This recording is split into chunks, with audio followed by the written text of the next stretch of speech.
Students, आज का video Coulomb's law के बारे में है। कूलम्ब्स लॉ में आप पढ़ते हो कि force between two charges is directly proportional to the product of the charges and inversely proportional to the state distance between them. उसका स्क्वायर करेंगे, स्टेट डिस्टेंस के स्क्वायर का। अब देखिए, इसमें ये सिंपल सी बात है, आप सभी जानते हो, इसमें कोई नई चीज़ नहीं बताई जा रही।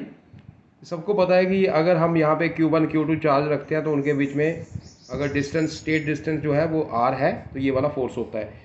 अब कुछ बातें ऐसी होंगी सिंपल सी, जो आपको ये ज़रूर आपको पता चलेगा कि आपने पहले वो ठीक से नहीं पढ़ा या उसके बारे में नहीं पता था आपको, क्योंकि कंपटीशन का जब आप एडवांस का देना चाहते हो, नीट का पेपर देना चाहते हो, जेई का, तो उसमें ये एक चीज़ काम नहीं करती, बहुत सारी बातें होती हैं। सपोज करो हमने ये पहले वाला चार्ज जो था उसको हमने एक मेटेलिक शेल के अंदर रख दिया, ऐसे करके इंक्लोज कर दिया, और दूसरा चार्ज जो था वो ओपन ही रखा ऐसे। अब इनके बीच का डिस्टेंस वही रहा स्मॉल आर। अब बताइए फोर्स क्या होगा। जब ये आपसे पूछा जाएगा अब फोर्स क्या होगा, तो आपके बड़े सारे आंसर होंगे। कुछ कहेंगे जी मेटल में फ्लक्स पास नहीं होती, इसका मतलब इसके ऊपर कोई फोर्स नहीं होगा, जीरो होगा। लेकिन ये गलत है, इसके ऊपर अब भी फोर्स है, और अब भी इसके पास ऊपर जो फोर्स लग रहा है Q2 के ऊपर वो सेम है। मैं आपको समझा देता हूँ कैसे होता है। देखिए, ये बात अंडरस्टैंड करनी है आपने बड़े ध्यान से, मैं क्या कहने की कोशिश कर रहा हूँ यहाँ पे। अब यहाँ पे देखिएगा, बहुत सिंपल सी बात कहने जा रहा हूँ, ध्यान दीजिए। जो ये Q1 चार्ज है, इसमें चार्ज इंडक्शन होता है। यहाँ पे माइनस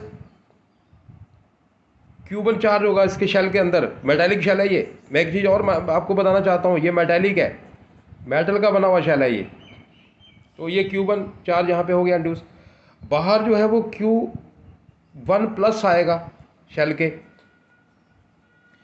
अब फ्लक्स जो है सिर्फ जो आउटर चार्ज है शेल का वो देगा, इनर नहीं देगा, बिकॉज कमिंग आउट फ्लक्स ऐसे बाहर आती हैं फ्रॉम पॉजिटिव टू नेगेटिव, आप ये जानते हो, ऐसे आती हैं फ्लक्स। इसका मतलब हुआ कि इसका कोई ना कोई इलेक्ट्रिक फील्ड होगा डिस्टेंस आर पे जाके यहाँ पे, और अगर इलेक्ट्रिक फील्ड है तो फोर्स लगेगा, और वो फोर्स होता है Q2E।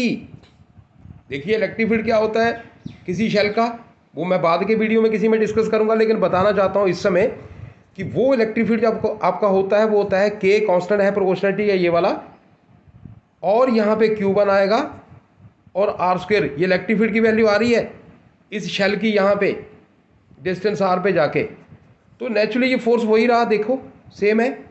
तो इसका मतलब ये है कि शेल के अंदर इंक्लोज करने के जब हमने कर दिया तब भी उसके ऊपर कोई भी फर्क नहीं पड़ा, वही फोर्स रहा। क्या ये चीज़ आपको पता है? अगर आप कहीं भी कोचिंग ले रहे हैं, कहीं भी पढ़ रहे हैं, अगर आपको ये चीज़ नहीं पता तो समझ लीजिए कि आपकी डायरेक्शन बिल्कुल ठीक नहीं है, क्योंकि ये मैंने एक सिंपल सी बात करी है, बहुत सारी बातें हैं। अब एक चीज़ और देखिएगा, सिर्फ यही नहीं, आगे देखिए, मैंने दोनों चार्जेस को किसी मेटल वायर से जोड़ दिया, कोई मेटालिक वायर ली और उसे जोड़ दिया। अब बताइए फोर्स कितना होगा इनके बीच में। तो मैं आपको बताना चाहता हूँ, इस समय फोर्स जो है वो बिल्कुल जीरो हो जाएगा।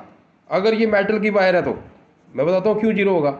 एक तो रीज़न सीधा सा है कि चार्ज फ्लो कर जाएंगे मेटल में से, और दूसरा रीज़न ये है कि जब भी हम मीडियम की बात करते हैं तो मीडियम में जो फोर्स होता है, जो कूलम्ब्स लॉ के हिसाब से, वो होता है K, Q1 Q2।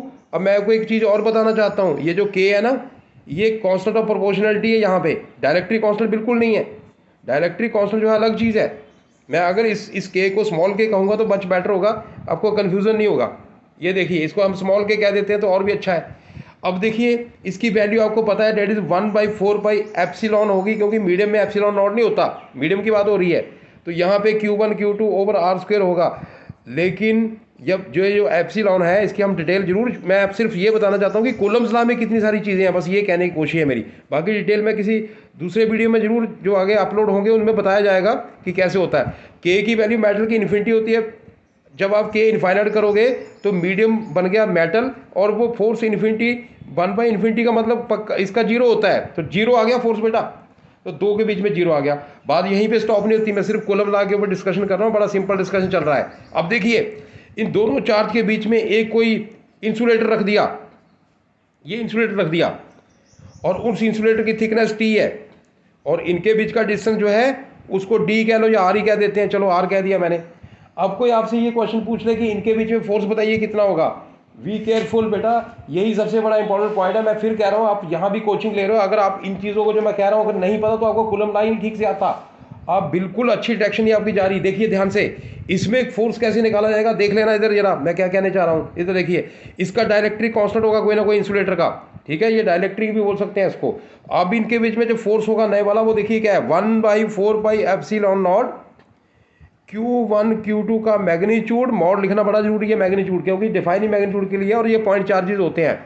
मैं कूलम्ब लॉ के बारे में सिर्फ ये बताने जा रहा हूँ कि इसके ऊपर ही कितनी चीज़ें हैं। आप देखिए, √kT डायरेक्ट्रिक कांस्टेंट है भाई इसका, और यहाँ पे आएगा ये टोटल डिस्टेंस आपने r बोला है,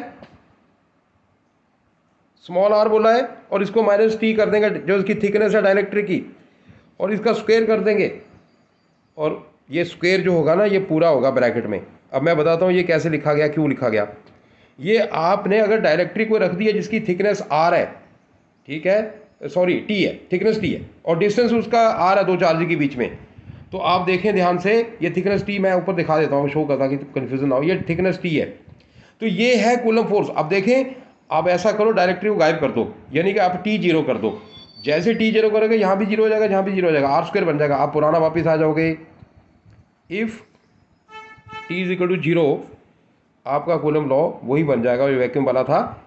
इससे ये बिल्कुल क्लियर है, इससे ये बिल्कुल क्लैरिफाई है कि आप जो पढ़ रहे हो वो बिल्कुल ठीक है। डायलेक्ट्रिक जब होती है तो ये फोर्स बन जाता है। स्टूडेंट्स, अभी बात खत्म नहीं हुई, क्योंकि मैं वीडियो बहुत बड़ा नहीं बनाना चाह रहा हूँ।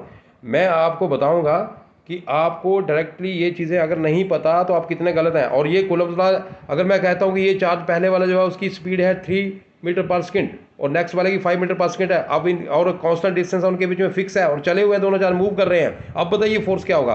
ध्यान से सुनो मेरी बात भाई, उनके बीच में फोर्स जो अब होने वाला है वो फोर्स अब ये फार्मूला नहीं लगेगा, क्योंकि ये स्टैटिक के लिए है, वो फार्मूला अलग होता है, उसकी बात मैं करूंगा, उसको इलेक्ट्रोडायनामिक्स बोलते हैं। लेकिन यहाँ पे हम कंपटीशन के, जब कोई भी हम कम्पिटिटिव एग्जाम करें तो उसमें ये जरूरत पड़ती है। स्टूडेंट्स, मैं आपको बताना चाहता हूँ, मैं फिर कह रहा हूँ आपको, अगर आपको ये चीज़ें नहीं पता थी तो आप जो भी पढ़ रहे हो, कहीं भी पढ़ रहे हो, किसी भी इंस्टीट्यूट में पढ़ रहे हो, आपकी कोई ना कोई कमी रह रही है। ये बहुत सारी चीज़ें होती हैं। मैं कॉन्टैक्ट नंबर लिख रहा हूँ आपका यहाँ पे, आप अपना, आप यहाँ पे मेरे को बिल्कुल कॉल कर सकते हैं, और मैं आपको ये कॉल आपको बताएगा कि हम आप क्या पढ़ रहे थे और कैसे आपने स्टडी करनी है। मैं तो ठीक है बेटा, मैं आपको यहीं पे वीडियो को बंद कर रहा हूँ। Thank you.